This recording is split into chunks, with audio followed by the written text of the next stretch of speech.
खुशामदीद नाज़रीन, आप देख रहे हैं प्रोग्राम रियासत। मैं हूं शहजाद रज़ा। दो सूबों में की सूबाई असम्बली की तहलील के बाद अब मामला है निगरान हुकूमत का।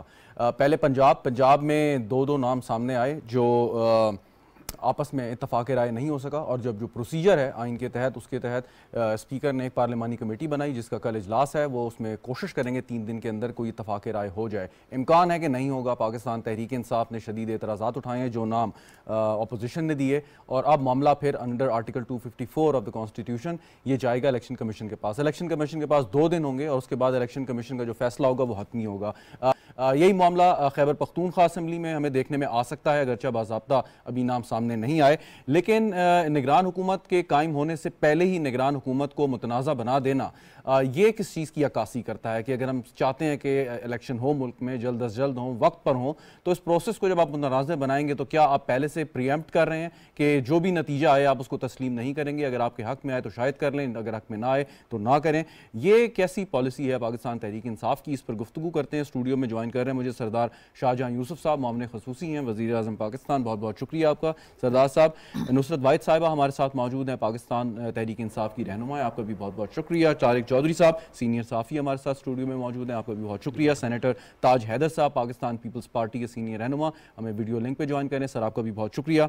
आप लोगों की इजाज़त से अगर ताज हैदर साहब से मैं शुरू करूँ तो सेनेटर साहब ये फरमाइए कि अब निगरान हुकूमत का जो मामला है ये तो वक्त से पहले ही मुतनाज़ा बन रहा है या बनाया जा रहा है, तो फिर आगे इलेक्शन और वो सारा मामला ये किस तरीके से चलेगा? फिर तो नताइज भी जो आएंगे वो भी कोई तस्लीम नहीं करेगा जिसके हक है। सेनेटर साहब देखिए, मैं तो हैरान हूँ कि पंजाब एक ऐसा सूबा बन गया कि जहाँ लोग जो हैं वो मंजूर नहीं कर रहे चीफ मिनिस्टर की कुर्सी।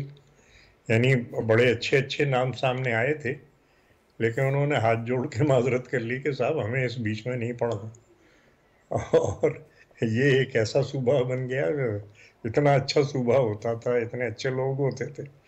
उन अच्छे लोगों के जिस वक्त नाम आते हैं तो वो कहते हैं, कान को हाथ लगाते हैं कि नहीं जनाब, इस गंद में हमें नहीं पढ़ना। तो ये एक सूरत हाल काफ़ी तशवीशनाक है। जहाँ तक पख्तूनख्वा का ताल्लुक है उसमें तो बहुत ख़राब सूरत हाल है, क्योंकि हज़ारों जो हैं वो तहरीक तालिबान वाले, उनको लाके पहले से बसाया गया था और वो मुसल्ला हैं, और उनका हमें पता है कि वो किसके साथ जाएंगे और क्या करेंगे। और साबिक वज़ीर आज़म ने इस जुर्म को तस्लीम किया और उन्होंने कहा कि जी ये कत्ल हो रहे हैं ये इस वजह से हो रहे हैं कि हम उन्हें एकोमोडेट नहीं कर रहे। जो 40,000 मुसल्ला तालिबान जो हमने वहाँ पे लेके रखे हैं, तो ये सूरत हाल अभी नहीं बल्कि काफ़ी आगे तक ये हमें परेशान करेगी।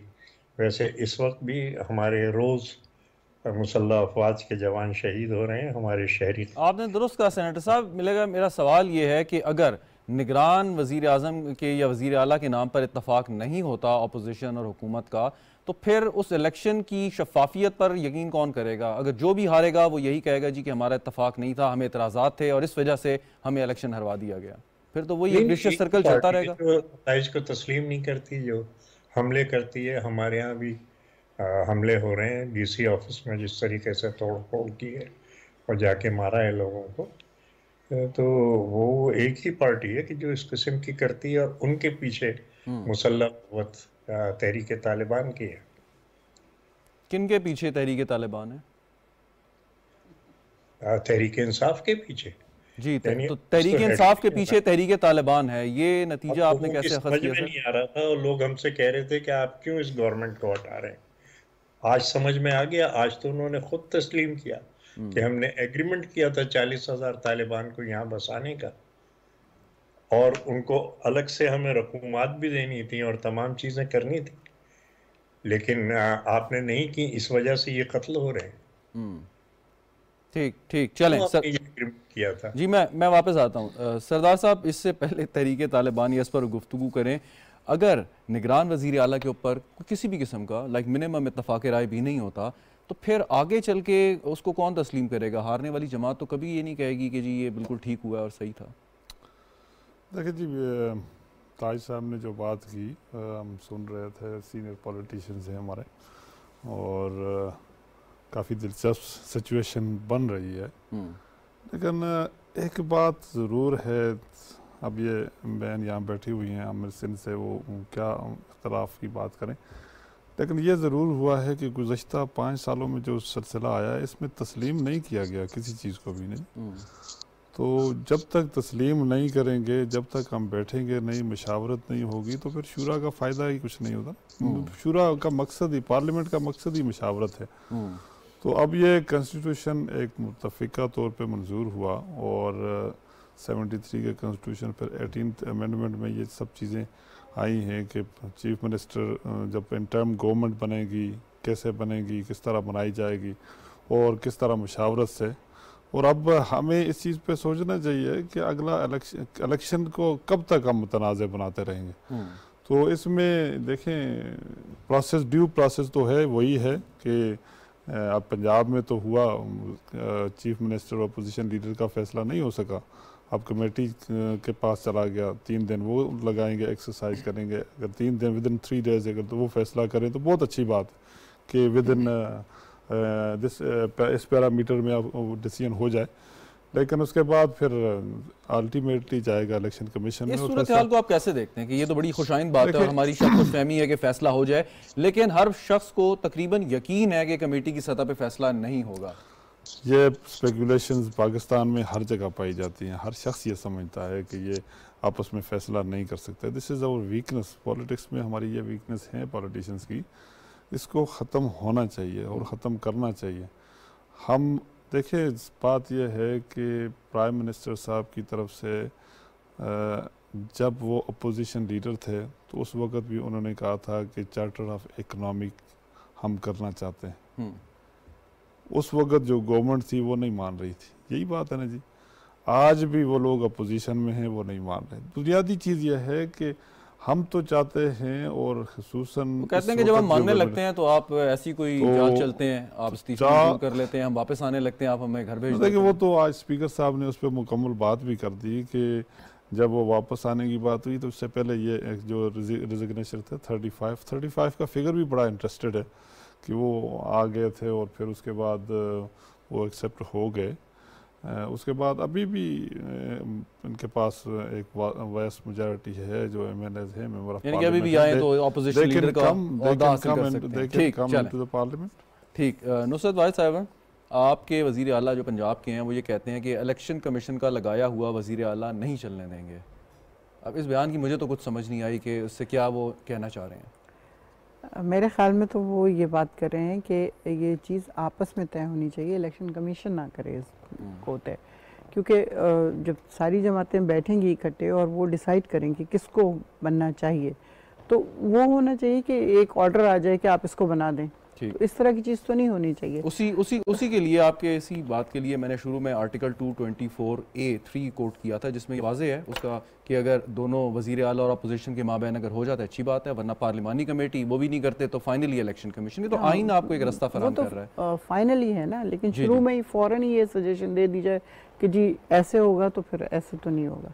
नहीं, सजेशन कोई नहीं, मैं सिर्फ ये कह रहा हूँ कि इलेक्शन कमीशन भी जो वज़ीर आला नामजद करेगा या लगाएगा वो आइन के तहत लगाएगा। तो परवेज़ इलाही साहब ये कैसे कह सकते हैं हम चलने नहीं देंगे? नहीं, चलने नहीं देंगे ये तो बात ही नहीं है ना। बात तो ये है कि जब इंटरिम गवर्नमेंट बन जाएगी, जो भी आ जाएगा, तो वो उसके ऊपर फिर क्या इख्तलाफ होगा मुझे बताइए। वो तो दोनों तरफ से होगी ना बात, कि ये लोग भी डिसाइड कर रहे होंगे, वो भी अपने नाम दे रहे होंगे, जिस तरह दे दिए हैं काफ़ी लोगों ने। तो अगर इन दोनों ने आपस में नहीं किया इत्तेफाक, तो फिर कहीं जाके तीसरी ऑप्शन होगी ना। तो अभी तो फिलहाल इस बात को मेरे ख्याल में नहीं करना चाहिए। जी, आपकी बात दुरुस्त है, लेकिन तहरीक इंसाफ की जो एक ऑफिशियल पॉलिसी मुझे आप ज़रा बता दें कि अगर इलेक्शन कमीशन ने ये फैसला किया, क्योंकि वो एक आइनी फैसला होगा, तो आप उसको कबूल करेंगे या नहीं करेंगे? डेफिनेटली कबूल करेंगे। आइन के अगर बीच में आ रही है कि चीज़, तो अगर आइन ये कह रहा है तो बिल्कुल ठीक है, रिगार्डलेस के चीफ इलेक्शन कमीशन कौन है। बिल्कुल ठीक। तारिक चौधरी साहब, परवेज़ इलाही साहब का ये बयान है, लेकिन इलेक्शन कमीशन ने, बज़ाहिर लग रहा है कि इलेक्शन कमीशन तक मामला जाएगा, हो सकता है इत्तफाक राय हो जाए जैसे सरदार साहब बात कर रहे थे। इलेक्शन कमीशन ने इंडिपेंडेंटली फैसला करना है, कोई उसको डिक्टेट नहीं कर सकता, या उसको ये नहीं कह सकता कि जी आपने तहरीक इंसाफ के शख्स का नाम क्यों सेलेक्ट किया या अपोजिशन के क्यों किया, ऐसी बात है?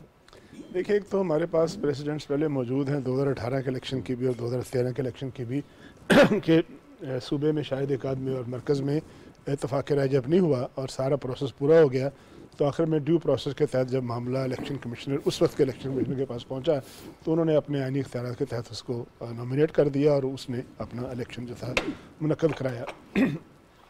यहाँ पर सूरत हाल ये है कि चूँकि पोलराइजेशन इतनी बढ़ चुकी है हमारे सियासी जमातों के अंदर कि कोई जो फ़ैसला है उसको आने से पहले ही कह दिया जाता है कि वो हम उसको तस्लीम नहीं करेंगे। हैरतनाक बात है कि हम 21-22 करोड़ का मुल्क है और उसमें हमें एक ऐसा बंदा भी नहीं मिलता जिसकी हम इज़्ज़त कर सकें और जिसको हम गैर जानबदार मान के, जिसको ऑथेंटिक मान के, जिसको मस्तनद और जिसको ईमानदार मान के उस पर मुतफिक हो जाएँ। ये तो एक हैरतनाक बात है। लेकिन अब ज़ाहिर है जो परवेज़ इलाही साहब ने बयान दिया उसका कुछ बैकग्राउंड है। जो नाम अपोजिशन ने दिए हैं, पंजाब की अपोजिशन ने 2 नाम दिए, उनमें से एक नाम ऐसा है जिस पे चौधरी साहबान को एतराज़ात हैं, उनके कुछ सियासी इशूज़ हैं, कुछ और इशूज़ हैं, तो उनको ख़दशा ये है कि अगर ये मामला इत्तफाक़ राय ना हुआ कमेटी में और इलेक्शन कमीशन के पास चला गया मामला, तो फिर वो उस शख्सियत ना, को लेकिन ये बात भी दुरुस्त है कि ना अपोजिशन के ऊपर ना हुकूमत के ऊपर कोई पाबंदी है कि वो किसी ख़ास खसूसियत या अहलियत के हामिल शख्स का नाम दे, वो कोई भी नाम दे सकती है। जी कि जो उस मेयार पे पूरा होता है। लेकिन मुझे बड़ी हैरत ये हुई है कि हमारी इतनी बड़ी सियासी जमातें हैं, डीप रूटेड हैं, मुस्लिम लीग नून भी है, PTI भी है, मुस्लिम लीग काफ भी है। जब आपने नॉमिनेशन पे आए हैं तो दोनों जमातों ने ऐसे नाम दिए जिनमें हर एक पर एतराज़ किए जा सकते थे। मसलन एक जो सिटिंग ब्यूरोक्रेट है उसका नाम दे दिया इलेक्शन कराने के लिए। एक और साहब हैं जो कि 2002 में इनके साथ सरदार साहब के साथ MNA थे और वज़ीर भी थे, और वो उस वक्त भी शायद और उसके बाद भी वो डुअल नेशनल हैं और उन पर कोई और मुकदमात भी थे, उनका नाम भी आ गया। फिर इधर से भी जो नाम आए उसमें भी हर बंदा एतराज़ात कर रहा है। तो क्या इस मुल्क में कोई ऐसे जजेज़, ऐसे जो है पॉलिटिशियन, सीनियर पॉलिटिशियन जो पॉलिटिक्स से रिटायर हो चुके हों, जिनकी बड़ी अच्छी क्रेडिबिलिटी हो, वो नहीं इलेक्शन करा सकते थे? तो मेरा ख्याल है कि ज़्यादा बेहतर चॉइसेस हो सकते थे।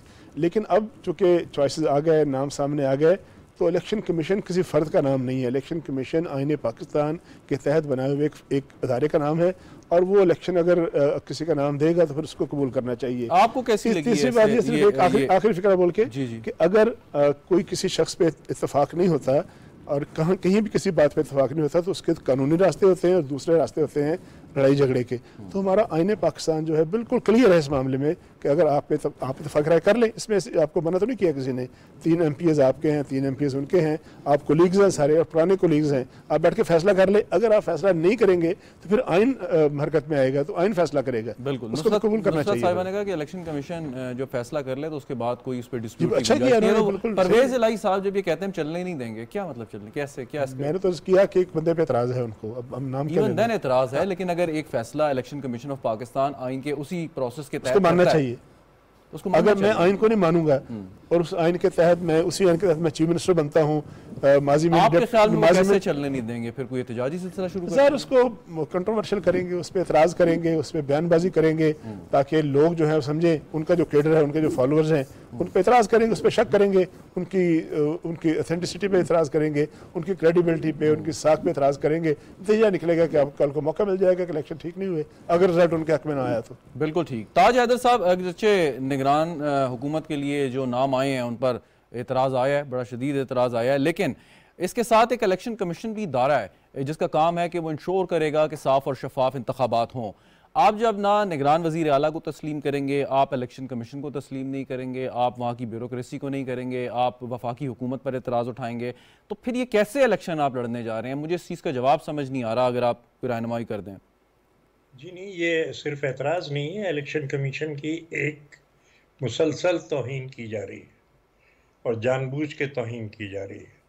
और हम इसे बातों में अगर कि जी फला शे कायम की और फला शे कायम की और ये तरीक़ेकार, तो ये मसला ये नहीं है। असल जो तज़ाद है, the principal contradiction is between democracy and fascism. एक तरफ जमहूरी क़ुव्वतें हैं, दूसरी तरफ फाशिस्ट क़ुव्वतें हैं कि हम ये करना चाहते हैं, और क्योंकि ये हम करना चाहते हैं इसलिए आपकी ये फ़र्ज़ है कि आप हमारे पीछे चलें और जो हम कह रहे हैं उसको मानें, और अगर आप नहीं मानेंगे तो फिर बंदूक है।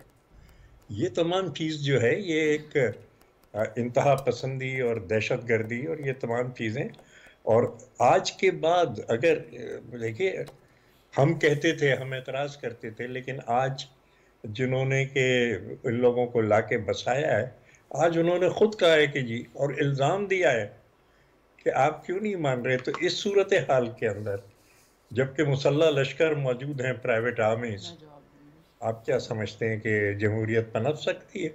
आप ताज अदल साहब, आप ये कह रहे हैं कि ये सारे का सारा कोई ग्रैंड स्कीम का हिस्सा था कि ऐसे लोगों को वहां पे बसाया जाए और वही सूरत हाल पैदा कर दी जाए तो 2008 और 2013 में पीपल्स पार्टी और एएनपी ने खास तौर पे केपी में फेस की?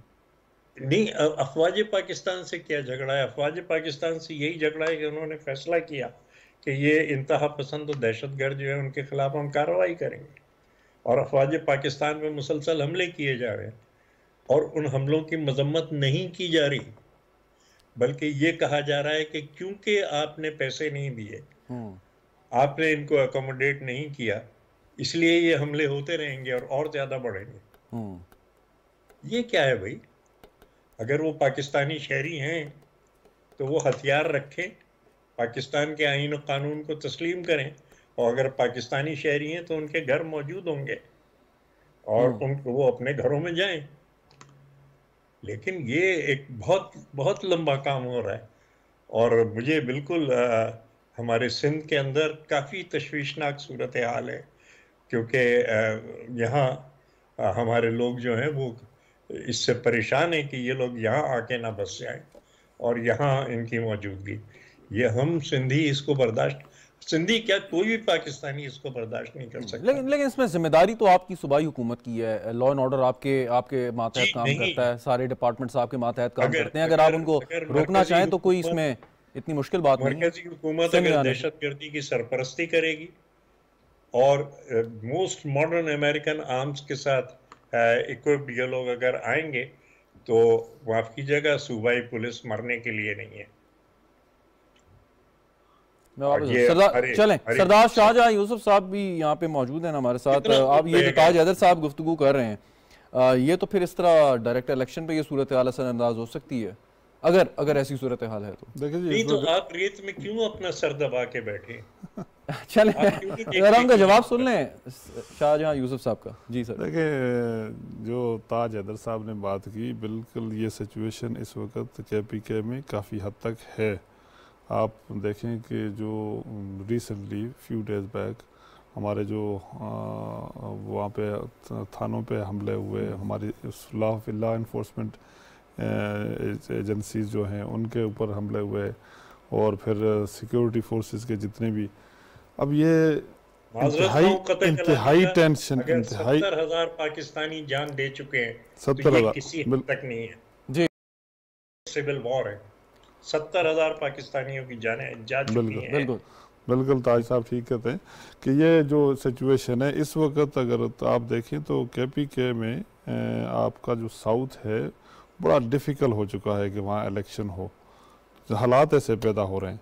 तो ये हालात जो हैं इसको ठीक, जिस तरह ताज साहब ने ऑब्जर्वेशन पेश की है, ये हमें यकीनन ये इंतहाई मुश्किल हालात पैदा हो रहे हैं जो 2008 में थे या उस तरह से 2000, यानी कि अगले 3 माह में KP में इलेक्शन मुमकिन नहीं है सिक्योरिटी वजूहात की बिना पे। सिक्योरिटी हालात काफ़ी मुश्किल हैं। आपका जो साउथ है या जो बॉर्डर एरिया है तो उसमें ये टेंशन तो हमें है, और अभी इलेक्शन करना भी है, इलेक्शन कैंपेन भी करना है, फिर इस सब चीज़ों को क्लियर भी करना है, और जितनी हमारी फोर्सेस ने कुर्बानी दी, आप देखें ना रद्दल फसाद में और वो अपना उससे पहले ज़रब आज़म में, तो अब कितने लोग शहीद हुए, फिर हालात बिल्कुल पुरअमन हुए। और गुज़श्ता 4 सालों में हमने बड़ा मैं समझता हूँ कि एक बड़ा पुरअमन मुल्क मिला था, और उसको हमने ज़्यादा एक्सपेडाइट करना था, बेहतर करवाना था, लेकिन ये अनफॉर्चुनेटली मैं कहूँगा कि हमारे मुल्क के साथ जो कुछ हुआ, अब जो हालात बने तो अब ये वापस जिस तरफ वापस आ रहे हैं, तो अब ये बड़ा मुश्किल सिचुएशन फिर पैदा हो रही है। अच्छा, एक चीज़ जो थोड़ा सा इससे लिंक भी है और थोड़ा सा ये मैं सिर्फ मुख्तसर एक आपसे चाहूँगा इस पर जवाब, कि लकी मरवत और आसपास के इलाकों से कुछ ऐसी इतलात या खबरें आई हैं कि जहाँ पर गले काट दिए गए लोगों के, ये वो पुराना एक फिनोमेना जो हमें नज़र आता था 2000 ऑनवर्ड, जो बाद में बिल्कुल रुक गया था। देखिए जी, एक बात और इंटरेस्टिंग बात वो ताज साहब ने की कि पैसों वाली बात, अब लोगों को उठाया जा रहा है, उनसे पैसे मांगे जा रहे हैं, वो पैसे फिर देते हैं तो फिर उनको वो वापस किया जा रहा है। 9 ईयर दे भी ना गवर्नमेंट मेरे सूबे में, तो 9 साल के बाद अब हालात अगर फिर भी वही हैं तो फिर आप देख लेना जी। अब अगर मैं कहूँ कि कोई मेंबर ऑफ पार्लियामेंट या मिनिस्टर या चीफ मिनिस्टर वो भी इसमें सिक्योर नहीं था ना, तो अब दोबारा एक ऐसा वो फिनोमेना डेवलप हो रहा है, उसको सबसे पहले तो इसको हैंडल करना पड़ेगा। ठीक। और इसके बाद फिर जहाँ तक इलेक्शन की बात है, अभी केयर टेकर का फैसला हो, और जिस तरह तारिक साहब ने बात की बड़ी इंटरेस्टिंग और कॉन्स्टिट्यूशनल बात की कि इलेक्शन कमीशन हमारे लिए मुतनाज़ नहीं होना चाहिए, चोई साहब के लिए भी, चोई परवेज़ इलाही साहब या किसी भी पार्टी के लिए। अगर हम फैसला नहीं कर सकते तो फिर अल्टीमेटली कॉन्स्टिट्यूशन अपना रास्ता खुद निकालता है, उसमें रास्ता निकाला हुआ है तो उस पर फैसला होगा। Very right. तो उस पर फैसला सबको एक्सेप्ट करना चाहिए। नुसरत साहिबा, आपको जवाब देना चाह रही हूँ। जी, मैं ताज हैदर साहब के उसमें विद ड्यू रिस्पेक्ट बहुत अच्छे इंसान हैं और काफ़ी अच्छी मेरी इनके साथ है भी, लेकिन मसला ये है कि ये कह रहे हैं कि तालिबान को यहाँ पे बसाया गया ख़ास तौर पे, और तहरीक इंसाफ ने उनको बसाया, और फिर वो अब बदला ले रहे हैं, लोगों को मार रहे हैं, कुछ कर रहे हैं। याद होगा ताज हैदर साहब को कि एक बाढ़ बनाई गई थी पूरी अफ़गानिस्तान के जो सरहद है उस पर, पूरी की पूरी बाढ़ है, उसमें कितने लोग हमारे मरे, किस किस तरह की कुर्बानियाँ हुई, फ़ौजियों ने किया वो सारा काम, बेचारे जवान लगे रहे दिन रात ये सब। तो अब वो कैसे हो रहा है कि अमेरिकन हथियार जो हैं वो वहाँ से निकल के इधर इस तरफ आ रहे हैं, वो फ़ौजी कहाँ चले गए? क्या वो बाढ़ बना के गायब हो गए और उसके बाद जो मर्जी उसको तोड़े और आ जाए और वो हथियार भी ले आए अपने साथ अमेरिकन? पता अच्छा, नहीं वो हवाला ताज हैदर साहब दे रहे थे कि इमरान खान साहब का जो हालिया एक बयान है जिसमें उन्होंने कहा कि जी एग्रीमेंट पूरा नहीं किया, कमिटमेंट पूरी नहीं की, इस वजह से ये बात हो रही है। एग्रीमेंट उनके उस कॉन्टेक्स्ट में वो बात कर रहे थे। हाँ, एग्रीमेंट की ये था कि एग्रीमेंट उनको, अगर वो आ रहे हैं यहाँ पाकिस्तान में तो उनको एक पाकिस्तानी शहरी के हिसाब से, या जिस तरह खान साहब आपको याद होगा कि उनको लेके आए थे इस लेवल पे कि उनके साथ कन्वर्सेशन हो, अमेरिका उनके साथ बातचीत कर रहा था और सिर्फ हमारे यहाँ नहीं हो रही थी बल्कि बाहर के कई मुमालिक में। फ़र्क है अफगान तालिबान या अफगान फोर्सेस में जो तालिबान के ज़ेरे कमांड काम कर रही थी और पाकिस्तानी तालिबान में, कि उनका तो नज़रिया ही सिर्फ एक दहशत गर्दी था। अफगान तालिबान तो एक अपने मुल्क में आज़ादी की एक जंग लड़ रहे हैं जिसकी एक लेजिटिमेसी भी उनको हासिल थी काफ़ी हद तक अवाम में। तो लेकिन देखें, खान साहब का जो भी उसमें था कि उनको लाया जाए या बसाया जाए, वो इसलिए नहीं था कि खुदा न खास्ता हालात इस तरह के हो जाएंगे कि वो अमेरिका। लेकिन ये फैसला इमरान खान साहब ने किया कि तालिबान को वापस लाके बसाना है। उनको एक इंसान की हैसियत से उनको एक शहरियत मिलनी चाहिए, उनको एक मुल्क में रहना चाहिए जहाँ पे उनके हकूक़ हों सही से। अगर उनके हकूक़ नहीं मिल रहे हैं, अब जिस तरह वो कह रहे हैं कि वो गिला कर रहे हैं कि हमें वो पैसे नहीं दिए जा रहे, तो फिर वो क्या करेंगे? आपको नहीं लगता, वैसे चले थोड़ा सा हम इससे मौजूद हट गए, लेकिन आपको नहीं लगता कि इस सारी पॉलिसी में बड़ा इनहेरेंट फ्लॉ है कि आप ऐसे लोगों को यहाँ पे बात कर रहे हैं और रियासत अगर या हुकूमत उनकी सतह पे जाके बात करेगी, बराबरी की सतह पे करेगी, तो कभी भी नहीं हो सकता? नहीं, लेकिन हो तो रही थी ना बातचीत। आप देखें अमेरिकन भी उनके साथ बातचीत कर रहे थे। लेकिन अगेन सिर्फ यहाँ पे नहीं, तालिबान और पाकिस्तानी तालिबान में फ़र्क, अगेन अगर अमेरिकन कर रहे थे, वो एक सिचुएशन तो बन रही थी ना, चाहे वो अफगान हो चाहे वो पाकिस्तानी होते, उनका एक वो लाएअमल तो था कि किसी ना किसी तरह अमन वाली चीज़ हो जाए। तो उस पर तो मेरे ख्याल में किसी को भी इनकार नहीं था, उस वक्त भी नहीं था और आज भी नहीं। तारिक चौधरी साहब कुछ कहना चाहेंगे इस मौजू पे? देखिए, बड़ा पेचीदा मौजू है जिस पे हम अचानक इस तरफ चले गए हैं। एक तो देखिए, जो गुज़श्ता साल था जब अप्रैल में हुकूमत ख़त्म हुई और उसके बाद PDM की हुकूमत आई, तो आपको याद होगा कि उससे पहले जो था, जो TTP वालों के साथ एक सीज़ फायर था। फिर जुलाई के महीने में आहिस्ता आहिस्ता जो है ना सूरत हाल फिर ख़राब होना शुरू हुई और ये लोग मंजर आम पे आना शुरू हुए, वही कि ये हमारी जो है अदालतें हम चलाएंगे और ज़िले हम चलाएंगे और निज़ाम हमारे पास होगा। जनूबी अजला में भी, और आप जिक्र कर रहे हैं लकी मरफत वगैरह का, कि वहाँ पर पैदल पे ऐसे वाक़यात हुए, 2-4 वाक़यात हुए, सैकड़ों वाक़यात हुए कि पुलिस की इंस्टॉलेशंस पे हमले हुए, पुलिस अफसरों को निशाना बनाया गया और लगता यूँ था कि मामलात उनकी ग्रिप में जाते नज़र आते हैं। तो अचानक जुलाई में क्या हुआ, इससे पहले क्यों नहीं खामोशी क्यों थी? वो कौन से हालात थे कि ग्रिप क्यों जो है वो लूज़ हो गई। क्या कोई इमरान खान साहब तो खैर 2 दफ़ा, 1 दफ़ा नहीं 2 दफ़ा ऑन रिकॉर्ड कह चुके हैं कि मेरे जहन में था कि उनको लाया जाए, उनको बसाया जाए। तादाद भी बताते हैं, कभी 5000 कहते हैं, कभी 7000 कहते हैं, 40,000 भी कहते हैं कि उनके साथ एक अरेंजमेंट की जाए। उसके नुकसानात फ़ायदे क्या हैं वो उस पर हम लंबी बहस कर सकते हैं। लेकिन बात यह है कि 2013 के इलेक्शन में आपको याद होगा कि उन्हीं अनासर ने एक बयान जारी किया कि पाकिस्तान पीपल्स पार्टी, ANP और गालबन MQ, मुझे सही तरह याद नहीं है, कि इन लोगों को हम जो है वो टफ टाइम देंगे और उन पे अटैक भी हुए।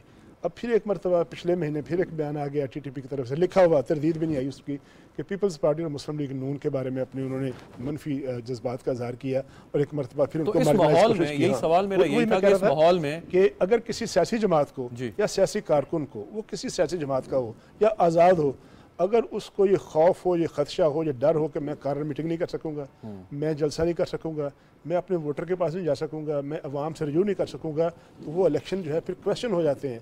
अब यहाँ अगर हमारे यहाँ तारीख है, बेनज़ीर भुट्टो साहब 2008 के इलेक्शन में से 4 दिन पहले हमारा गालिबन 3 फरवरी को इलेक्शन होना था, 27 को शहीद हो गई। इलेक्शन का क्या बना? बशीर बलोच साहब पर हमला हुआ, शहीद हो गए। इफ्तिखार साहब के बेटे पर हमला हुआ, उन पर हमले हुए, बहुत से सियासतदानों पर हमले हुए, लोग शहीद हुए, लोग कत्ल हुए, सियासी कारकुन जो थे, जो इलेक्शन लड़ते हैं, जो अपनी पार्टी को सपोर्ट करते हैं। तो आज हम 20 साल बाद एक मरतबा फिर अगर उसी माहौल में जा रहे हैं और हम कहते हैं कि हमें इलेक्शन कराना है, और इलेक्शन में जो है अगर इलेक्शन ना हुआ तो फिर जो है वो जो मामला ठीक नहीं हो गए। दूसरी तरफ वहाँ उन अनासर की हम सपोर्ट कर रहे हैं जो बंदूक उठाए हुए हैं। देखिए, दुनिया में कोई ऐसी नाइंसाफ़ी ऐसी नहीं है जो मुझे बंदूक उठाने का हक दे। अगर मैं किसी डेमोक्रेटिक रियासत में रहता हूँ, अगर मैं किसी बाकायदा लेजिटिमेट रियासत में रहता हूँ, तो मुझे बंदूक उठाने का हक नहीं है, वजह जो मर्जी हो। तो ऐसे माहौल में सियासतदान जो हैं वो खतरे में बैठे उस इलाके से, मतलब ये एसेट होते हैं पूरी कौम का, चाहे आप उनसे इख्तलाफ करें या आप उनके हक में बिल्कुल। ऐसे माहौल में आप सियासतदानों को उन हालात में झोंक देंगे कि जब वहाँ पे अगर आपको ख़तरा है कि अगर ये वहाँ पे इलेक्शनरिंग करेंगे, कैंपेन करेंगे, लोगों में जाएंगे तो उनकी जान को ख़तरा हो सकता है, क्या हम जानते बूझते हुए ये रिस्क लेने को तैयार हैं? ये तो सियासतदानों का फैसला है, लेकिन आपकी राय क्या है इसमें? मैं वही कह रहा हूँ कि एक तरफ तो हम दुनिया ज़िंदगी में कभी एक डेमोक्रेटिक पर्सन जो है ना, आप में हम सब कभी इलेक्शन की मुखालफत नहीं कर सकते कि इलेक्शन नहीं होने चाहिए। इलेक्शन होने चाहिए, लेकिन इलेक्शन उस तरह के हों कि मैं, आप, ANP, MQM, आज़ाद सब जो है बिला खौफ व खतर, PTI, सब सारी जमातें, हम रात के 12 बजे 2 बजे अपने वोटर के पास जा सकें। अगर हम वोटर के पास जाते हुए खौफ महसूस करते हैं किसी भी अनासर, ऐसे अंसर से, ऐसे एलिमेंट से जो कि बंदूक की ज़बान में बात करता है, तो इसका मतलब ये है कि हम उस इलेक्शन को, उसकी क्रेडिबिलिटी को क्वेश्चन करें। बिल्कुल ठीक, बिल्कुल ठीक। ताज हैदर साहब, वैसे स्पिरिट ऑफ द कॉन्स्टिट्यूशन तो यही कहती है कि इलेक्शन साफ शफाफ हों और उसके लिए माहौल भी ऐसा पैदा किया जाए कि आवाम जो है वो एक फ्री तरीके से वोट डाल सकें, सियासतदान एक आज़ादाना तरीके से अपनी मुहिम चलाएं, एक दायरे ज़ाब्ता अखलाक में रहते हुए। लेकिन ये जो माहौल KP की अगर बात करें, जो माहौल बना है, तो फिर तो कैंपेन क्या होगी और क्या चलाएंगे, क्या हालात होंगे वहाँ पे? तो इन हालात में अगर कोई शख्स बात करता है कि इलेक्शन को उस वक्त तक थोड़ा सा आगे कर दिया जाए कि हम इन हालात पे काबू पा लें, चाहे मौशी हालात हों या लॉ एंड ऑर्डर की सिचुएशन हो। देखिए, हम कॉन्स्टिट्यूशन की बात करते हैं और हमने हलफ उठाया है कॉन्स्टिट्यूशन को बचाने का, लेकिन अगर मुल्क में सूरत हाल सिविल वॉर की है तो उसको पहले आपको टैकल करना पड़ेगा। जिस तरीके से हमारी गवर्नमेंट ने टैकल किया था कि पूरी सवात की आबादी को वहाँ से निकाला और उसके बाद एक ऑपरेशन किया और उसके बाद इस इलाके को सेव करके 4 या 5 महीने के अंदर आबादी को हम वापस ले गए। This is the scale of operation that is needed. और अगर 40,000 लोग हैं जो कि मुसल्लह हैं और उनको एक सियासी क़यादत की तरफ से ये पैगाम दिया गया है कि हम आपके मफाद को प्रोटेक्ट कर रहे थे और ये दूसरे जो हैं ये आपके दुश्मन हैं, ये मुसल्लह लोगों को पैगाम दिया गया है, तो फिर मेरे ख्याल से हमें रेत के अंदर सर छुपाने के बजाय इस मामले को टैकल करना होगा कि हम आखिर क्या करें। देखिए, अगर वो पाकिस्तानी हैं तो उनके पास एक पाकिस्तानी शनाख्ती कार्ड है, उस पर उनका एड्रेस है। अगर वो पुरअमन अगर अमन व अमान की वाकई मकसद है तो वो अपने हथियार सरकार को दें और अपने घर में जाके रहें। उसके बाद अगर कुछ इमदाद वगैरह करनी है तो यहाँ पूरे मुल्क में गुर्बत फैली हुई है, उनको भी देखा जा सकता है। लेकिन ये कि जी अगर आपने पैसे नहीं दिए तो हम आपके मुसल्लह अफवाज को पे हमले करेंगे, हम आपके सिटीजन्स पे हमला करेंगे। रोज़ तस्वीरें टेलीविज़न पे आती हैं, ऐसे नादिर जवान 20-20, 22-22 साल के वो इस तरीके से कत्ल हो रहे हैं। और हम कैसे, देखिए मैं मेरे बच्चों वाला हूँ, I just can't take it कि ये क्या हो रहा है। 70,000 अगर शहीद हो चुके हैं इस वॉर के अंदर, then it's a civil war, nothing less than that. और इसको लेकिन इसमें एक लॉजिकल और भी आर्गुमेंट है सेनेटर ताज हैदर साहब कि वो लोग तो पाकिस्तान के खिलाफ, पाकिस्तान की आवाम के खिलाफ कार्रवाइयाँ करते रहे हैं और आगे भी करते रहेंगे, लेकिन क्या इनके खौफ से हम अपनी आईनी जिम्मेदारियां अंजाम देना छोड़ दें, हम अपनी जिंदगी गुजारना छोड़ दें, हम इलेक्शन लड़ना या इलेक्शन में जाके वोट डालना छोड़ दें, इस खौफ से कि वो वहाँ पे मौजूद करवाना पड़ेगा कि हमारी आईनी जिम्मेदारी और हमारी जिम्मेदारी पाकिस्तानी सिटीजन की हैसियत से और डिफेंस फोर्सेस ऑफ पाकिस्तान और अवाम की जिम्मेदारी ये है कि मुश्ते आहन के जरिए इस मुसीबत को कुचला जाए। पहली जिम्मेदारी ये है, बिल्कुल जैसे कि किया गया था, ये सारा इलाका खाली कराया गया था। ये बात नहीं है कि मैं कह रहा हूँ कि फला कर देगा, फला कर देगा, ये हमने किया था, हमारी अफवाज ने किया था। लेकिन फिर अगर आप कंप्रोमाइज की पॉलिसी चलेंगे, फिर देखिए हम हमेशा से, मतलब अयूब खान के ज़माने से एज ए स्टूडेंट मैं फ़ौज की सियासत में मदाखलत की मुखालफत करता रहा और दिया ये गया तासुर के जी ये लोग जो हैं ये फ़ौज के खिलाफ नहीं, उनकी जो मदाखलत थी सियासत में हम उसको रोकना चाहते थे। लेकिन अगर उन पे हमले हो रहे हैं, अगर उनके बच्चे अगर बच्चे शहीद हो रहे हैं तो वो हमारे बच्चे हैं और किस तरफ से हमले हो रहे हैं। बिल्कुल ठीक, बिल्कुल ठीक। मैं वापस आता हूँ सर, सेनेटर साहब वापस आता हूँ आपकी पाकिस्तान के साथ हमें खड़ा होना होगा। जी बिल्कुल ठीक। कुछ ही कहते रहे जनरल बाजवा यूं थे तो जनरल बाजवा ठीक, जनरल बाजवा से हमें शिकायत है बहुत बड़ी। चलें सेनेटर साहब जी, यही नुक्ता लेके वापस आता हूँ आपकी जानिब। सरदार साहब, अब आपके ख्याल में एक साफ शफाफ इलेक्शन के लवाजमात क्या होने चाहिए? क्या इसमें ये ज़रूरी है कि जो दो फरीकैन या तीन फरीकैन जो बड़े फरीकैन लड़ रहे हैं उनका भी सेटिस्फाई होना ज़रूरी है कि वो मुतमईन हो कि जो भी नताइज आए हैं, चाहे वो हारे हैं जीते हैं, ये भी शफाफ इलेक्शन का तकाजा है? या मतलब अगर कोई हारे जीते उसको वो किसकी क्या फीलिंग हो, लीस्ट बॉदर्ड? जिंदगी तो हमारा हक है। जी सर, मैं आता हूँ सेनेटर जैसा सरदार साहब का जवाब सुन लें फिर आते हैं आप। ताज साहब ने ये बात जो कर रहे हैं ना, जिंदगी तो ये तो हमारा हक है, लेवल प्लेइंग फील्ड सबका होना चाहिए। अभी है, अभी बन जाएगा। अभी आपने सुन लिया ना, नहीं वो केपी की बात नहीं है, इन जनरल बात आपने सुन लिया ना सियासी बात हो रही है कि क्या सिचुएशन है। मैं तो केपी कैसे हूं, नहीं केपी में पलड़ा इस वजह से तहरीक इंसाफ के हक में भारी है। तेरी भारी की बात नहीं कर रहा। अवाम किसके साथ? हम अब अवाम तो अब गवर्नमेंट ख़त्म हुई है ना, तो अब पता चलेगा कि अवाम किसके साथ है ना। वहाँ पे पहले तो एक गवर्नमेंट थी प्रोविंशियल, उसके बाद फिर वो पता चल जाएगा कि क्या होगा जब अब इलेक्शन आएगा। तो इलेक्शन में रिसेंटली यकीन माने अगर ये इलेक्शन अप्रैल में हो जाते, लास्ट ईयर अप्रैल में, इसी जो जब हुकूमत, तो KPK में जब जिस तरह लोकल गवर्नमेंट का इलेक्शन हुआ था ना फर्स्ट फेज में, तो इसी तरह एक रगड़ा लग जाना था इनको। हकीकत ये थी, हालात ये थे। लेकिन कुछ ऐसे डिसीजन हुकूमत ने करने पड़े बुनियादी तौर पे रियासत को बचाने के लिए, कि ना जी पाकिस्तान का अब वो कौन करता है कि आप फ्यूल जो है वो पेट्रोल 225 का लें, 230 का लें और आगे बेचें फिर उसको 150 में। तो ये जो पॉलिसी बनाई गई मुल्क को दिवालिया करने के लिए, जिससे उस वक़्त लोगों को तो खुश रखा लेकिन रियासत का बठा बिठा दिया। अब आपने ज़ूम किया, आपने मुश्किल फैसले किए। रियासत को रियासत तो समझा नहीं ना उन्होंने, जब जिस वक्त हुकूमत इनके पास थी इन्होंने तो फिर वो समझा कि वी हैव टू विन। देखिए पॉलिटिक्स, बात यह है कि पॉलिटिक्स में सियासत में सबसे बड़ी रियासत है, रियासत के बाद फिर सियासत की बात है।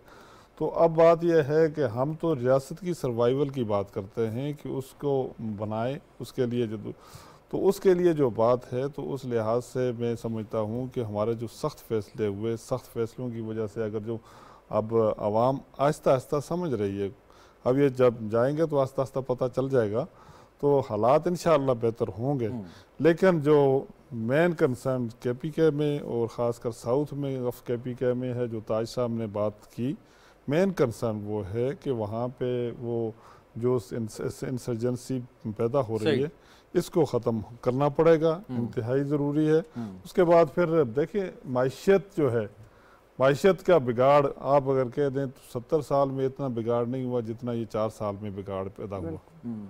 देखिए ना, हमने जब भी अब हुकूमत, जब 2018 में हुकूमत गई, क्या ये सिचुएशन थी मुल्क के लिए, तो यकीनन अब ये इंतहाई मुश्किल हालात में जब हुकूमत मिली, तो फिर अब दोबारा उसको जोड़ने के लिए एक जदोजहद की गई है।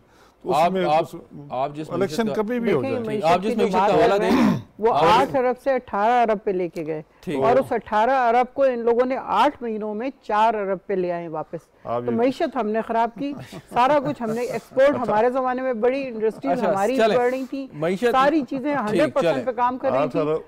अब सवाल 18 अरब हमें देते तो आज एक सवाल सुनिएगा, नुसरत साहब सवाल सुने। अब आपकी जमात की ख्वाहिश है कि पूरे मुल्क में एक साथ इलेक्शन हो, ऐसी बात है। अगर वो नहीं होती, आपकी ख्वाहिश के मुताबिक उस पर अमल दरामद नहीं होता, तो 2 सूबों में इलेक्शन में आप एहतजाज के तौर पे जाएंगे या वाकई संजीदगी के साथ कि अगले 5 साल आपने हुकूमत करनी है? संजीदगी के साथ जाएंगे। आपकी जमात से बयान आ रहे हैं कि जी हम एहतजाजन 2 असम्बलियों में हिस्सा लेंगे और कोई पता नहीं इमरान खान साहब बहुत सारी सीटों पर उम्मीदवार आ जाए। वो तो इन लोगों को आईना दिखाना होता है ना, उसके लिए जरूरी है। कैसे इलेक्शन होंगे कि इमरान खान साहब जो है जरूरत से ज्यादा पहले नहीं हुए इलेक्शन? जी बिल्कुल होते हैं, कानून में इसकी इजाजत है, लेकिन अगर हम सिर्फ सियासी संजीदगी की बात हो रही है, इट्स नॉट अ जोक। वो दिखा रहे हैं कि एक आदमी इन 13 पार्टीज के ऊपर भारी है, ठीक, और वो अकेला ही सब कुछ कर सकता है, जो ये सारे 13 मिल के भी नहीं कर सकते। ये ताज हैदर साहब जो बातें कर रहे हैं तालिबान और फलां ढिमका, ये क्यों सिंध में और कराची में ये हाल हो रहा है? पहले तो ये होता था लूटते थे लोग, चले जाते थे, अब लूटते हैं और साथ गोली मारते हैं और चले जाते हैं। वो जो मजदूर, जो बेचारे डेली वेजेस के लोग हैं, उन तक को वो मार के 1300 रुपए के लिए 1300 रुपए छीने, गोली मार के चले गए। वो क्यों नहीं कंट्रोल कर रहे? भाई तुम्हारी हुकूमत है, पिछले 13 साल से, बल्कि उन्होंने केपी का जो है जिक्र किया, आपने सिंध का छेड़ दिया। मेरा सवाल जो है वो ये कि आप इमरान खान साहब या आपकी जमात जब कहती है सिर्फ इल्जाम तराशी होती है, इसके अलावा और कुछ नहीं होता। मेरा सवाल तो सुन ले, मैं इल्जाम नहीं लगा रहा, मैं सवाल ये कर रहा हूँ कि आपकी जमाती के बयानात हैं कि जी हम एहतजाजन हिस्सा लेंगे अगर इन 2 असम्बलियों के इंतखाबात पहले हुए और आम इंतखाबात पूरे मुल्क में ना हुए। तो एहतजाजन का मतलब ये तो नहीं है कि उसको सीरियसली नहीं लिया जाएगा, जाहिर है सीरियसली लेंगे, सीरियसली लिया जाएगा, और जाहिर है पूरी एफर्ट होगी कि उसको जीता जाए। तारिक चौधरी बेईमानी नहीं कर रहे होंगे हम लोग किसी सूरत के सीरियसली लेंगे, नुसरत साहिबा कह रही हैं, लेकिन उनकी जमात से ये तहरीक इंसाफ का बयान आता है कि जब एहतजाजन हिस्सा लेंगे और हो सकता है इमरान खान ही तमाम सीटों पर खड़े हों। ये बयान चल रहे हैं? बिल्कुल चल रहे हैं, और वो कह रहे हैं कि अब ये समझ नहीं आई कि वो 372 सीटें गालिबन पंजाब असम्बली की और 149 हैं KP असम्बली की, उस पर वो कैसे खड़े होंगे? मतलब टेक्निकली तो खड़े हो सकते हैं, मैं बात कर रहा हूँ, बिल्कुल वही मैं कह रहा हूँ ना कि सूबे की सीटें या मरकज़ की सीटें जो हैं।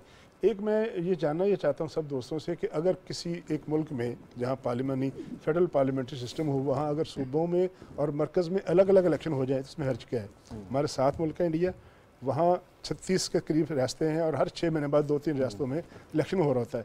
मरकज़ अपना काम करता है, सूबे अपना काम करते रहें। तो अगर अभी सूबे में इलेक्शन हो जाए और ये सूबे का इलेक्शन जो है अगले 5 साल पूरे करे, जो भी असम्बली आएगी, और मरकज़ का इलेक्शन जो है वो 4 महीने बाद हो जाए, तो उसमें कौन सी अनकॉन्स्टिट्यूशनल बात है? ये क्यों हम फ़र्ज़ कर रहे थे कि मैंने पूरे मुल्क की हुकूमत लेनी है, मैंने ऊपर प्राइम मिनिस्टर बैठना है और नीचे चारों सूबों में मेरे बंदे बैठे होंगे। देखिए ना, इस वक्त जो है 4 सूबों में इमरान खान साहब की हुकूमत है, 4 फेडरेटिंग यूनिट्स में। पंजाब में थी, ख़त्म हो गई परसों चौथ, KP में आज ख़त्म हो गई, आज़ाद कश्मीर में उनकी हुकूमत है, गिलगित बल्तिस्तान में उनकी हुकूमत है। वहाँ क्यों नहीं डिलीवर करते? जो उनका विजन है, जो उनके पास नोवल आइडियाज़ हैं, जो उनके पास अनोखी चीज़ें हैं जिसको वो इम्प्लीमेंट करना चाहते हैं, वो 10 साल में KP में क्यों नहीं हो गई? पंजाब में 5 साल में क्यों नहीं होगी? 2.5 साल में आज़ाद कश्मीर में क्यों नहीं होंगे? भाई उनका मुल्क है ना, उनका सूबा है। अच्छा, आप चौधरी साहब, आपने जो बात की, आपने असूली तौर पे बात बिल्कुल ठीक की कि भारत में इस तरह इलेक्शन होते हैं। शायद उनका इलेक्शन कमीशन बहुत ज़्यादा मजबूत है, वो अपना इलेक्शन कमीशन को मानते हैं जी, मानते हैं। हमें मानना चाहिए, हमें अपने इदारों का एहतराम करना चाहिए, हमें उनकी ऑथेंटिसिटी को मानना चाहिए। एक वक्त पे मानना पड़ेगा हमें। अगर अभी दोनों सूबाई असम्बलियों के इंतखाबात होते हैं, इस चीज़ की कौन और कैसे गारंटी दे सकता है कि वो किसी की भी हुकूमत बनेगी सूबे में, वो आइंदा कौमी असम्बली के इंतखाबात में असरअंदाज नहीं होगी?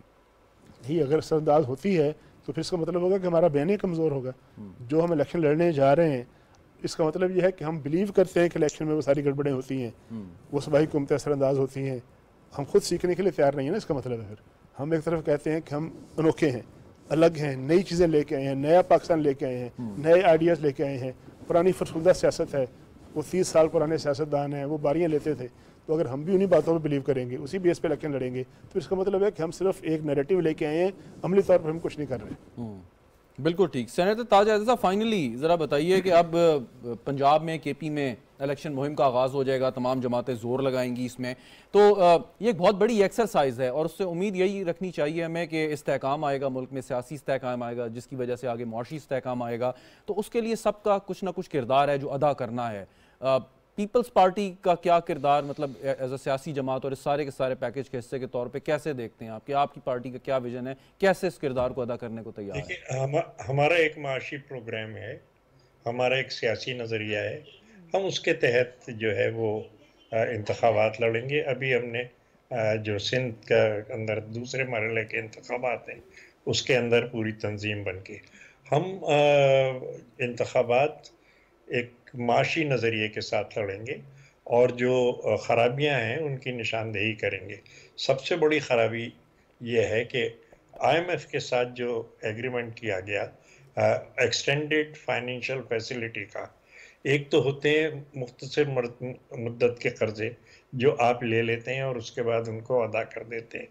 एक है ये EFF जिसके तहत आप अपने टैक्सेशन के निज़ाम को बदलते हैं और अपने डेफिसिट को IMF की ज़ोर ज़बरदस्ती से आप उस डेफिसिट को अपने गरीब लोगों पे, यानी our people become the collaterals for the return of the money that we are borrowing. अब इस वक्त जो पिछली गवर्नमेंट ने लॉ पास किया, स्टेट बैंक ऑफ पाकिस्तान तक डायरेक्टिव IMF से ले रहा है, वो हमसे नहीं ले रहा, गवर्नमेंट ऑफ पाकिस्तान से। और कल यहाँ पे बड़े ज़ोर का अखबारों में तमाम आया है कि किस तरीके से, यानी गरीब तो एहतजाज कर रहा है, इस वक्त जो तबका बाला है उसने किस तरीके से उठा के कहा है कि जी चलाएं आप फैक्ट्रियाँ, जहाज़ खड़े हुए हैं और वो सारे के सारे जो है वो स्टेट बैंक पाकिस्तान कह रहे हैं कि जी बाहर से डॉलर आएंगे तो फिर हम करेंगे। तो ये एक जो फ्लॉड इकोनॉमिक पॉलिसीज़ हैं, इनको हमें बदलना होगा कि जो बोझ गरीबों पे डाला जा रहा है उसकी जगह गरीबों को अपने पैरों पे खड़ा करना होगा कि वो मुल्क की प्रोडक्शन बढ़ा सकें। मुल्क की प्रोडक्शन जो है वो बहुत अहम है, लेकिन उससे ज़्यादा अहम। अच्छा सर, माजी में पीपल्स पार्टी का पंजाब में बहुत स्ट्रॉन्ग होल्ड था जो आहिस्ता आहिस्ता आपने लूज़ कर दिया। उसके ऊपर कोई फोकस है आपका कि ये जो अब सूबाई इंतखाबात होने जा रहे हैं कि इसमें पीपल्स पार्टी कोशिश करे रीगेन करने की उस पोजीशन को जो वो खो चुकी है, या आप समझेंगे कि आपने ज़्यादा पाकिस्तान मुस्लिम लीग नवाज को सपोर्ट करना है कि PTI को डिफीट कर दें? ग्राउंड लेवल पे पंजाब में सियासत नहीं की है मैंने, मैं सेक्रेटरी जनरल सिंध का था और सिंध के अंदर आप देख रहे हैं कि तमाम तर ज़ोर ज़बरदस्ती के बावजूद हमारे जो नताइज हैं वो हर इलेक्शन के अंदर बेहतर हो जाते हैं। Very right sir. इस वक्त मैं इन तमाम यूसीज से कि जहां हमें वोट नहीं पड़े, मैं इनसे जवाब तलब कर रहा हूं कि कहां कमजोरी हुई है। पॉइंट वेल टेकन सेनेटर ताज अहद साहब। जरा वक्त थोड़ा कम है, मैं बचा लूं। सेनेटर ताज सरदार साहब, ये फरमाइए कि अगले इलेक्शन में पंजाब में हो या KP में हो, अगर होते हैं वक्त पर होते हैं, तो आप क्या पैगाम लेके जाएंगे? एक तो ये है कि आपने अपनी कारकर्दगी की बात करनी है कि माजी में कारकर्दगी कैसी थी या अब हुकूमत की कारकर्दगी क्या है। दूसरी सूरत यह है कि पाकिस्तान तहरीक इंसाफ की जो खामियां हैं उनको आपने उजागर, क्या कोर क्या होगा, क्या फोकस क्या होगा? बेसिक जो चीज़ है कि हमारी जो पार्टी है इस वक्त, अगर पाकिस्तान की लैंडमार्क देखें ना जी, तो मोटरवे जो बनाए हैं वो पाकिस्तान मुस्लिम लीग की नहीं बनाए। आप देखें लाहौर से लेकर पेशावर तक, पेशावर फिर कराची तक, सखर तक, फिर अब हमारी हज़ारा मोटरवे। तो अब जितने भी इस मुल्क का बड़ा इंफ्रास्ट्रक्चर है तो वो पाकिस्तान मुस्लिम लीग ही लेकर आई। तो पाकिस्तान मुस्लिम लीग का तो वाज़े एक एजेंडा है कि इस मुल्क में इन्वेस्टमेंट लेके आए। अब सी पैक का जो प्रोजेक्ट था दैट वाज मुस्लिम लीग का प्रोजेक्ट था, मुस्लिम लीग का काम था। अब लोग भी समझते हैं कि गुज़श्ता जो 4 साल में पीटीआई ने लगाए हैं तो पीटीआई ने कोई एक प्रोजेक्ट इस मुल्क में इनिशिएट नहीं कर सके कि जिसका वो खातर ख्वाह क्लेम कर सकें कि वो लेके आए। इसके बजाय आपका सी पैक रोल बैक हुआ, आपके जितने तो भी वो आपके ऊपर जो करप्शन के इल्जाम लगाते हैं उसको दफा कैसे करेंगे? अब बात करें, अब अवाम में वो चीज़ है, अब अवाम में वो चीज़ नहीं रही। अब ये जो बातें हैं ना, ये चीज़ें सिर्फ और सिर्फ वो एक बन चुकी है। दूसरी बात ये, आपने पहले एक बात की थी कि वो 265 सीटों पे, अब ये पाकिस्तान के आइन और कानून के साथ एक बड़ा जोक होगा। I'm really, मैं अगर पॉलिटिकल स्टूडेंट वो समझ अपने आप को समझ के कि पाकिस्तान के आइन के साथ एक वो बंदा नेशनल असेंबली का मेंबर भी हो, then he contest election because for the parliament. तो भी अगर देखिए इन चीज़ों को रोकना हमारा पार्लियामेंट का फर्ज बनता है। जी बिल्कुल, अगर आप वो पाबंदी आयद कर देना कि कोई एक शख्स एक से ज्यादा नशिस्तों पे इलेक्शन ना लड़े। देखें ना, 1 या 2 सीटों से ज्यादा किसी को आप इलेक्शन करना भी नहीं ऐसी लगा दें कि 1 से या 2 सीटों से बिल्कुल when I come into the parliament, मैं तो समझता हूं कि मैं तो ये लेके आऊंगा। तो इलेक्शन रिफॉर्म का हिस्सा बन जाना चाहिए। देखिए आप चलें, वक्त जरा प्रोग्राम का शॉर्ट है। नुसरत साहिबा, रवायात देख, नुसरत साहिबा, एक तो आपने पिछले इलेक्शन में कैंपेन चलाई जिसमें आपने एंटी करप्शन और बड़ा नारा कि आप साफ शफाफ और पाकिस्तान को करप्शन से पाक करेंगे, वो बात तो होगी। अब क्या वही नारा दोबारा दोहराया जाएगा इसमें या कुछ और चीज़ आपके पास है? नहीं, क्यों, हमारे पास तो बहुत सारी और चीज़ें होंगी बताने के लिए और दिखाने के लिए कि किस तरह एक चलती हुई हुकूमत को कितनी बड़ी कॉन्स्पिरेसी के तहत गिराया गया और उसके बाद क्या हशर हुआ। एक मुल्क जो 6 पॉइंट पे जा चुका था उसको, और हमारे आने के बाद आए हैं ये सारी साजिश से शुरू होगा, बिल्कुल सब उस पर शामिल है। और उसके बाद अब आप हालात देख लें, अब जो बड़ी बड़ी बातें सब लोग कर रहे होते हैं, मुझे समझ नहीं आती इस बात की कि एक आदमी जो बिल्कुल सीधा सीधा चला रहा है हुकूमत को, जिससे मुल्क ऊपर की तरफ जा रहा है, उसको हटा के इस जगह पे लेके आके खड़े हो गए कि जिस मुल्क के पास बिल्कुल पैसे देने के लिए तैयार नहीं है। Time is almost up. Tariq Johri साहब, लेकिन आपको ये नहीं लगता कि ये बड़े टॉक्सिक किस्म के इलेक्शन होने जा रहे हैं? बड़ी कड़वाहट होगी, बहुत ज़्यादा एक दूसरे पर, ज़ातियात पर भी हमले किए जाएंगे और एक अजीब सा माहौल होगा। सिक्योरिटी एलिमेंट को थोड़ी देर साइड पे रखें, आपस की जो एक ये ज़ाहिर है बड़ा सियासी रकावट है, बड़ा जारहाना इलेक्शन होगा, बड़ा अग्रेसिव होगा, जिस तरह कहते हैं ये बड़ा फंसवा इलेक्शन होगा, लोग फंस के इलेक्शन लड़ेंगे और खुदा न खास्ता कोई झगड़े वगैरह फसाद ना हो तो अच्छा बात है। लेकिन मैं पहले अर्ज़ किया कि पोलराइजेशन इतनी बढ़ गई है सोसाइटी में, पॉलिटिकल फोर्सेस में, पॉलिटिकल लीडर्स के अंदर, कि वो कोई दूसरा किसी की बात क्या ये इलेक्शन जो सूबाई की बात हो रही है कि चाहे तहरीक इंसाफ जीते या कोई और जीते, उस पोलराइजेशन को कम करने में मदद करेगा या नहीं? लगता नहीं है सर, लगता नहीं है। और निगरान की क्या जिम्मेदारी होगी कि वो कोशिश करेंगे? कोई निगरान का तो काम सर डे टू डे मामला चलाना है ना, उसको तो इलेक्शन इंश्योर करना है, अच्छे इलेक्शन, एडमिनिस्ट्रेटिव काम करने, इंतजामी काम करने उन्होंने, और बेसिक जिम्मेदारी। तो पहले से उन पे संगीन इल्जाम लगा देना या खदशात का इजहार करना मुनासिब नहीं है। ज़ाहिर है वो डिस्कस कर चुके हैं कि उससे इलेक्शन की जो है ना क्रेडिबिलिटी मुतासर होगी। बिल्कुल ठीक, बहुत बहुत शुक्रिया आपका सरदार शाहजहां यूसुफ साहब, नुसरत साहिबा, तारिक चौधरी साहब, सेनेटर ताज हैदर साहब हमारे साथ मौजूद थे। नाज़रीन, गुफ्तगू आपने सुनी, प्रोग्राम देखने का शुक्रिया, इजाज़त दीजिए, खुदा हाफिज़।